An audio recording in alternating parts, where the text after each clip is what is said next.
Vitrine Média, c'est une entreprise que j'ai créée il y a maintenant près de 20 ans, en 2007. Notre métier, c'est d'accompagner les agences immobilières dans la communication locale. Et donc, on propose un certain nombre de produits, des porte-affiches, des LCD. On réalise près de 30 millions de chiffres d'affaires, plus de 200 collaborateurs en France. On s'est développé à l'international. Nos produits, on les retrouve dans les vitrines du monde entier. Et on est fiers de ça. On a réalisé le bilan carbone de notre activité. Donc, on a pu sortir déjà un premier chiffre. Près de 10 000 tonnes, donc 9 760 tonnes de CO2 dégagées par l'activité. Donc ça, c'est intéressant parce que ça donne une mesure.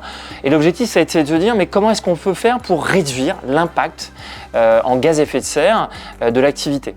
Et ça a été très structurant puisqu'on a déterminé vraiment un plan d'action sur 3 axes au travers, bien sûr, de ce bilan qui a permis de donner des grandes masses, bien sûr, et de voir quels étaient les domaines de l'activité qui dépensaient le plus de gaz à effet de serre.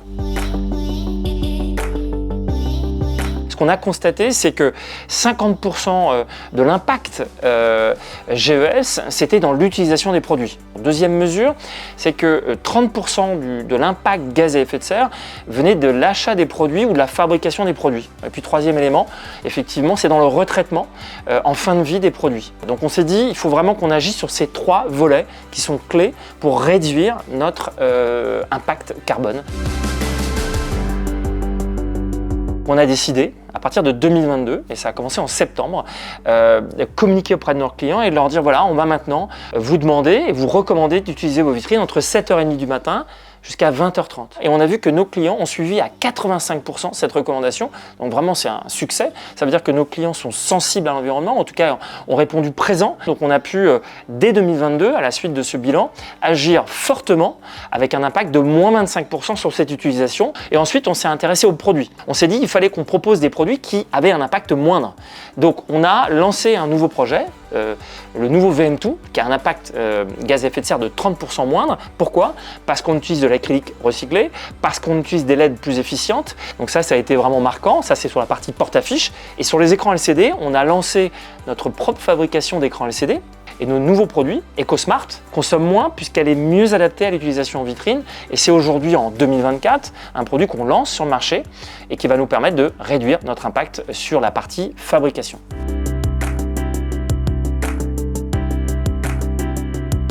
L'objectif initial qu'on s'était fixé, c'est d'avoir une baisse de l'impact à horizon 2025 de 25%.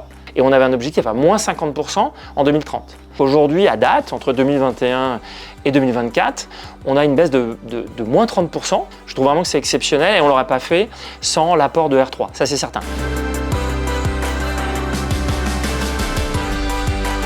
On a vraiment eu de la chance de pouvoir aussi bénéficier d'un dispositif qui s'appelle le dispositif Diag décarbonation qui permet effectivement de bénéficier d'une remise importante, en tout cas d'une subvention qui nous a permis en fait d'apporter un avantage concurrentiel sur notre marché avec des produits qui consomment moins. L'objectif encore une fois c'est de faire du business, ça c'est clé, mais on a un devoir nous en tant qu'entreprise, oui, d'être raisonné et raisonnable et de faire le maximum pour baisser la consommation de nos produits. Mais encore une fois on est là aussi pour faire du business et nos clients ont besoin de faire du business et on les accompagnera effectivement dans cette démarche en étant raisonnable.